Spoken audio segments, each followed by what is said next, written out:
Sumunod kayo sa akin. May iskriba rin pala na gustong sumunod kay Jesus. Kailangan ay bahagi yun na ipinamanig na Jesus na kapag sumunod tayo kay Jesus, sabi nga ay marami tayong gagawin. At wala nang lugar para magpahinga. So bahagi yun ng pagkilos na ipinamamanig ni Jesus. Kaya may mga hinihiling, kaakibat na rin dito yung tinatawag natin detachment. Kasi sabi, ililibig yung kanyang patay. Ano sabi ni Jesus? Hayaan ilibig ng patay ang mga patay. So ito po lang mga ito ay mga nagpapakita na kahalagahan at urgency. Yung kailangan ay ngayon na bahagi yun. Hindi lamang importante ngunit yung pagsasakatuparan sa kahalagahan ito na kailangan bigyan ng panahon sa mas maagang pagkakataon. So may mga tawagin na unan na may mahalaga pero hindi pa naman kailangan ngayon. Meron naman kailangan ngayon pero ibig sabihin hindi ganun kahalaga yung tinatawag natin prioritization. At ito ay isa sa mga dapat na prioritize. Napakahalaga at kinakailangan bigyan ngayon ng pagsasakatuparan. Kaya nga ipinaalala ni Jesus dito sa iskriba na gustong sumunod sa kanya na may mga lugar ang asong hubad, ang mga asong hubad, ngunit ang anak, ang tao ay wala man ang mapahingahan. Ay kung sino ay kapag sumunod tayo kay Jesus, ay kinakailangan natin ng napakahalagang pagkilos. Sapagkat kung inyo pong napakinggan sa unang pagbasa, ay nakita ko natin yung pakipag-ugnayan ng Diyos at ni Abraham na kung mayroon lamang natin nagkatawaran kung mayroon lamang nananalig sa lugar na yun ay kung yun ay kanyang lilipunin hanggang makarating sa 10. So, bahagi yun. Yan ang nakakalungkot. Kaya, nawasak ang Sodoma at Gomora. Wala man lamang 10. Wala man lamang 10. Kaya bahagi yun ang pag-ilos at kinakailangan natin na katatagan ng kalooban sa pagsunod namin sa ating Panginoong Jesucristo. Isa rin ang binibigyan ng pagpapahalaga ngayon ng simbahan ay mga unang martir sa Roma.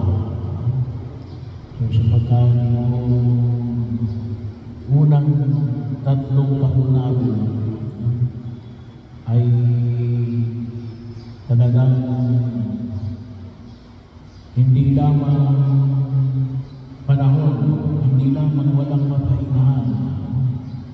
Hindi lamang sapagkat kinakailangan mo i-judge yung sarili mo sa iyong mga mahal sa buhay.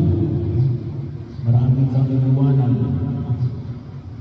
Pero yung unang 3 taon natin ni Eden ay sabi ka natin ay pininturahan ng dugo. Kasi pagkat ang kanilang inialay ay buhay nila para makatugon sa panawagan ng pumikapal.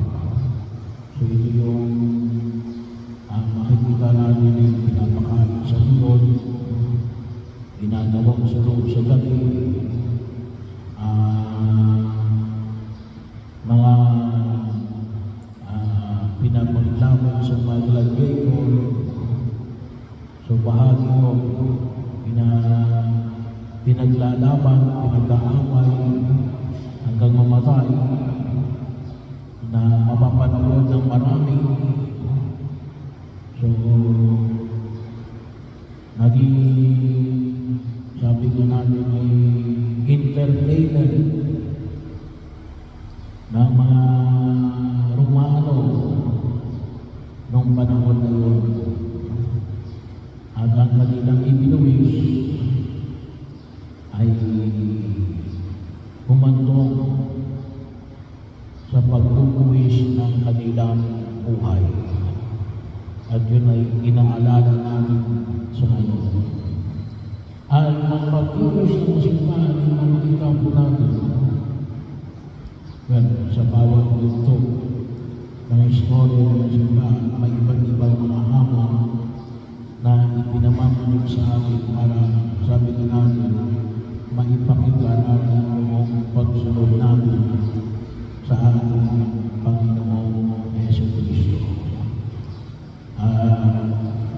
Sa kasalukuyang panahon ay tayo nawa ay magpasalamat sapagkat hindi ganito, bagamat may mga lugar pa rin na ang mga mananampalataya ay bumubuwis ng buhay. Bahagi yun, gawa ng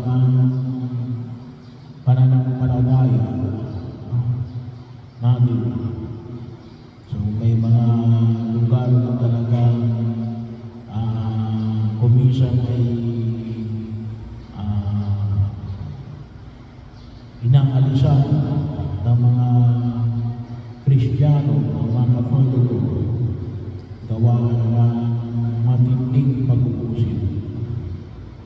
Pero hindi lamang yan, kahit na sa panahon na ngayon, may mga hamon na kinakailangan natin bigyan ng pagkilos bilang mga mananampalataya Kristiyano Katoliko. At nawa ko ay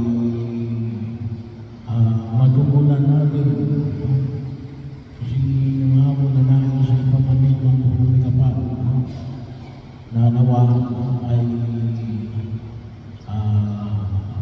makita natin yung ating pagsunod bilang laiko, bilang pari o mga pumapasok sa buhay ng isang lago. At ito po yung itulong namin sa harapan ng pumikapal na